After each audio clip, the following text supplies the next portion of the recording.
선생님들 안녕하세요. 일반사회 김토끼 쌤입니다. 오늘은 공무원 연금공단의 재해보상제도 중 재해보상급여에 대해서 알아보려고 하는데요. 이 부분은 선생님들이 알고 계시면 실질적으로 도움받을 수 있는 부분이 많아서 오늘 집중해서 잘 들어주시면 좋을 것 같습니다. 재해보상제도란 공무원의 공무상 재해 또는 공무원 본인과 그 가족의 사망 등에 대해서 적절한 보상을 제공하여 공무원과 그 유족의 생활 안정과 복리 증진에 기여를 하는 제도입니다. 공무원 연금공단에서 실시하고 있고 재해보상제도에는 두 가지가 있는데요. 재해보상급여와 부조급여 이렇게 두 가지 종류가 있습니다. 오늘은 재해보상급여에 대해서 자세히 알아보려고 하는데요. 한번 살펴보시면 재해보상급여란 공무원이 공무수행과 관련하여 부상, 질병, 장애, 사망하였을 때 사용자인 국가 또는 지방단체가 보상적인 차원에서 지급하는 급여를 말합니다. 부상과 질병, 장애, 사망이 있었을 때 사용자인 국가 또는 지방자치단체가 비용을 전액 부담하여서 저희에게 급여를 제공해 준다는 것이죠. 종류는 총 5가지가 있는데요. 요양급여, 재활급여, 장애급여, 간병급여, 재유족급여 이렇게 5가지가 있습니다.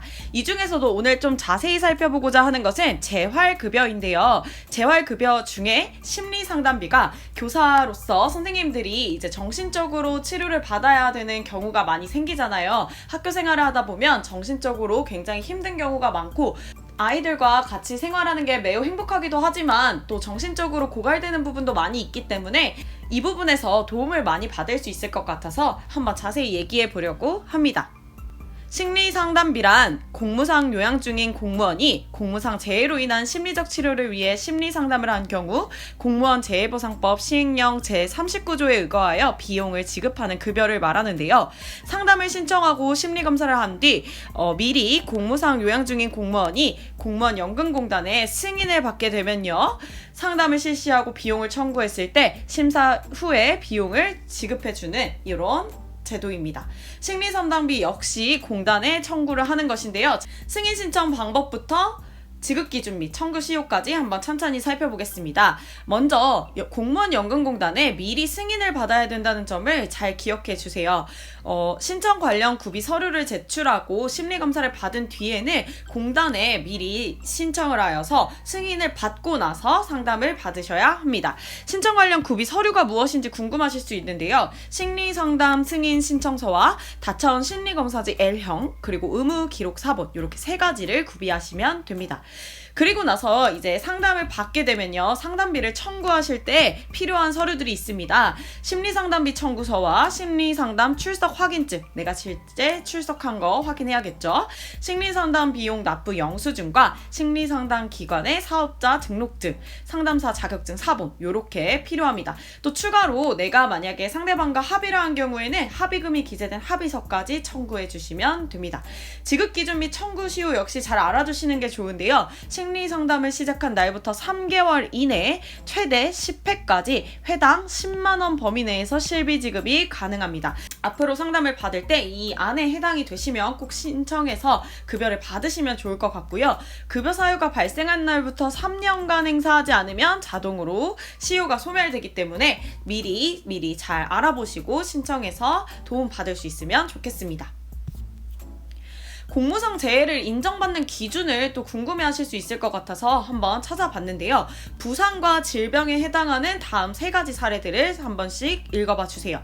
부상 먼저 살펴보면 공무수행 또는 그에 따르는 행위를 하던 중 발생한 사고, 즉 공무를 수행하거나 그에 따른 행위를 하던 중에 발생한 사고거나 통상적인 경로와 방법으로 출퇴근하는 중에 발생한 사고, 또 그 밖에 공무 수행과 관련하여 발생한 사고는 부상으로 인정이 되고요. 질병 같은 경우에도 공무수행 과정에서 물리적, 화학적, 생물학적 요인에 의해 발생했거나 공무수행 과정에서 신체적, 정신적 부담을 주는 업무가 원인이 된 경우, 또 공무상 부상이 원인이 되어 발생했거나 그 밖에 공무수행과 관련해 발생한 질병인 경우에는 공무상 재해로 인정이 되고 있다고 합니다. 급여 종류별로 청구권 소멸 사유도 한 번씩 살펴보면 좋은데요. 여기 제한 사유와 금액, 제한 급여 종류를 살펴봐 주시면 좋겠습니다.